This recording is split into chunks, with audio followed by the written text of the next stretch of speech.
Om Vigneshwara Potri, Om Muruga Potri. Chapter 4. The Divine Child on the Lotus.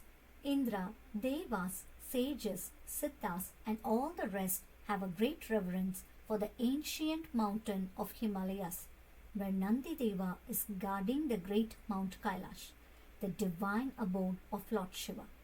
There lies a beautiful temple wherein hall decorated with precious gems is a central attraction, and Lord Shiva with his consort Parvati sits there on a golden throne to give audience to the great sages and devotees assembled all around to sing his praise delightfully.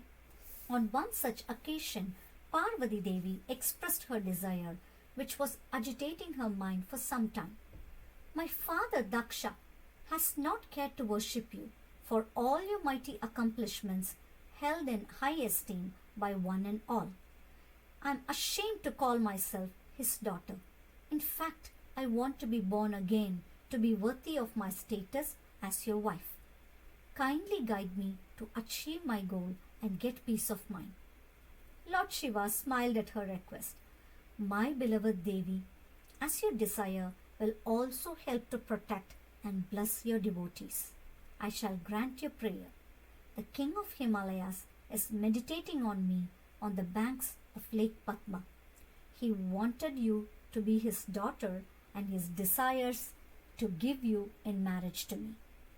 I am pleased to grant his wish.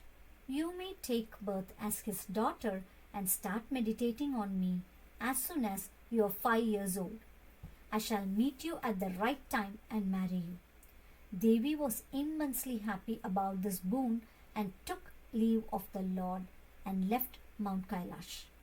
The beautiful Lake Padma at the foot of the Himalayas is full of lotus flowers. The king of Himalayas, Himavan, was meditating on Lord Shiva on the banks of this lake, duly observing the traditional practice of worship. One day he took his bath as usual in the lake, and suddenly he sighted a beautiful girl child on a lotus flower in the center of the pond. The child smiled at him as if she invited him to take her in his hands. The king did just the same, and his joy knew no bounds. He hugged and kissed her with great love and affection. God has answered his prayers. He now has Devi herself as his daughter. Exuberant with joy, he reached his palace, where his wife Meena joined him with great happiness. My honey, God has granted our prayer. Our long-felt desire has been fulfilled. This baby is a blessing for our dynasty.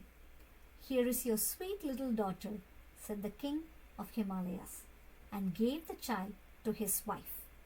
She was so overwhelmed with joy that her breasts were filled with milk.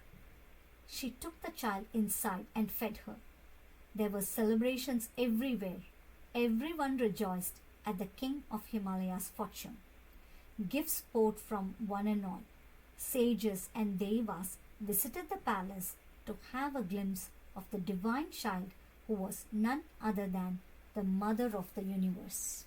Thank you. Chapter ended.